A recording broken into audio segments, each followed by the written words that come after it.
Many scientists look at the SETI program and they say, see, we've scanned the heavens and we see no evidence of any intelligent life in outer space. Well, I don't think so. I don't think that perhaps in the next century we'll find any usable signal from outer space. First of all, we've only scanned perhaps 100 light years from the planet Earth in some detail. Our galaxy is 100,000 light years across, and galaxies are tens of millions of light years distant. So we've only scanned a small neighborhood of our galaxy.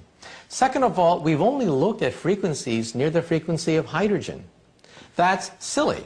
This goes back to the person who lost his key. A person who drops his key will often look next to a lamppost. But if you say to the man, why are you looking next to a lamppost? You dropped your key over there. The person will say, well, that's where the light is. There's no light over there. Therefore, I will look over here.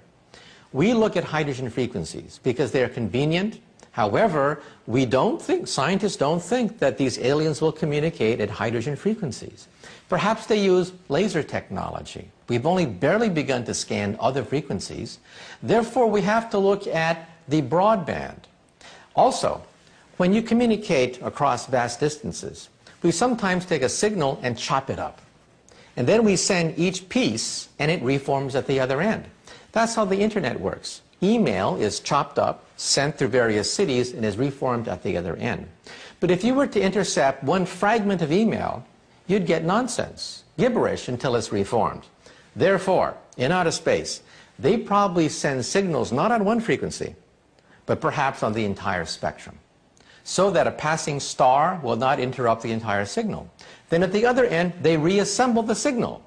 If you were to listen in on their signal, you would hear gibberish, nonsense. In other words, we could be in the middle of an intergalactic conversation and we wouldn't even know. Our technology is so primitive, we look on simply one frequency. Any advanced civilization will send messages across all frequencies in order to compensate for passing stars, passing stellar explosion, and static and interference. That's real science. However, scientists sometimes judge alien technology on the basis of what we can do, not on the basis of what a Type 3 civilization, millions of years more advanced than ours, can do.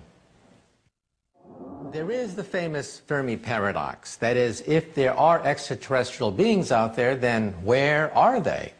Well, take a look at this. Let's say we have an anthill in the middle of a forest. And right next to the anthill, they're building a 10-lane superhighway. And the question is, would the ants be able to communicate or understand what a 10-lane superhighway is? Would the ants be able to understand the technology, the intentions of beings building a 10-lane superhighway right next to the ants? Let's say, however, you go down to the ants and you say to the ants, I bring you trinkets, I bring you beads, I bring you knowledge, I bring you nuclear energy, I bring you DNA technology, I bring you utopia, take me to your leader. Is that what you say when you bump into ants? No. Most people simply step on a few of them. Now, if we are really a Type 0 civilization, and beings of a Type 3 civilization can soar across hyperspace, they are perhaps millions of years more advanced than us.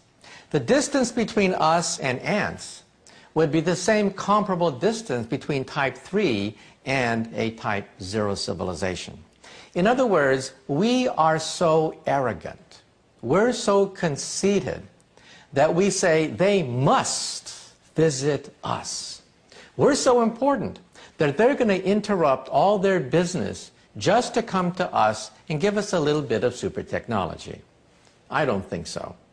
Again, ants looking at a 10-lane superhighway, they would first of all not even know what a highway is. They would not be able to detect the presence of the highway, understand their communications, and even if they did, would the ants say, why don't they visit us?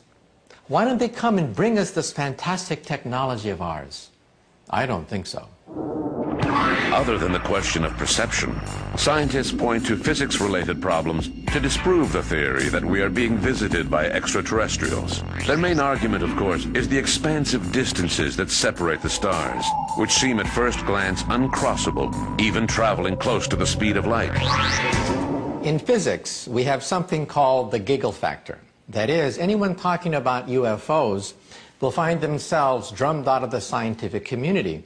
UFO research is the third rail of science. Any scientist who dares touch UFO research finds their scientific career electrocuted.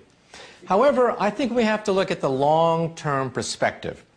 Many scientists say the stars are so far away, hundreds, thousands of light years away, that any intelligent being would take thousands of years to reach the Earth, making it impractical. I think that's a mistake, because we assume that these extraterrestrial beings are only 100, 200 years more advanced than us. Then that's a problem. Einstein said that the speed of light is the ultimate speed limit. You cannot go faster than the speed of light. That's Einstein's special theory of relativity. But you see, we have to go beyond Einstein. We have to go to the general theory of relativity, where it is possible, we think, that you might be able to go faster than the speed of light. And even beyond that, to the quantum theory, to the unified field theory, in which all bets are off. So I think that the fundamental mistake that many scientists make is that they assume that extraterrestrial beings are only 100, 200 years beyond our civilization, not thousands, millions of years beyond ours. What if extraterrestrials do not come from another planet, but rather from another dimension that we are unaware of? A sort of parallel universe out of our grasp. 5 years ago, such a concept would have been considered ludicrous. However, with the discovery of quantum physics, our vision of the universe is changing. When I was a child, I used to go to the Japanese tea garden in San Francisco, and I used to look at the fish, the carp, swimming in a shallow pond. I used to go down and look at the fish and wonder what would it be like to live in 2 dimensions. These fish could only move forward, backward, left, and right. And I imagined what a strange universe it must be. The concept of up into the 3rd dimension was alien to them. I could put my nose right next to the fish, and they would never know that there was something called hyperspace. Today, many physicists believe that we are the fish. We move forward, backward, left, right, up, down. And we say that's all there is. What you see is what there is. However, we now believe that there is a theory of everything that will allow us to, quote, read the mind of God, as Albert Einstein would fondly say. We think that there is a higher theory called M theory that exists in 11 dimensions where we have strings and membranes that pulsate. And we now believe that our universe is nothing but a tiny bubble, a bubble floating in a much larger hyperspace. In other words, cosmologists don't really believe in a universe anymore. We believe in a multiverse, a megaverse of bubbles that are constantly springing into existence, expanding like in a Big Bang. So in other words, our universe may coexist in an ocean of other universes. Now, 5, 10 years ago, this notion was considered bizarre, science fiction. Not anymore. In the last 5 years, the data is almost conclusive. We have something called inflation. The fact that the universe expanded in many stages, one an extremely rapid stage of expansion.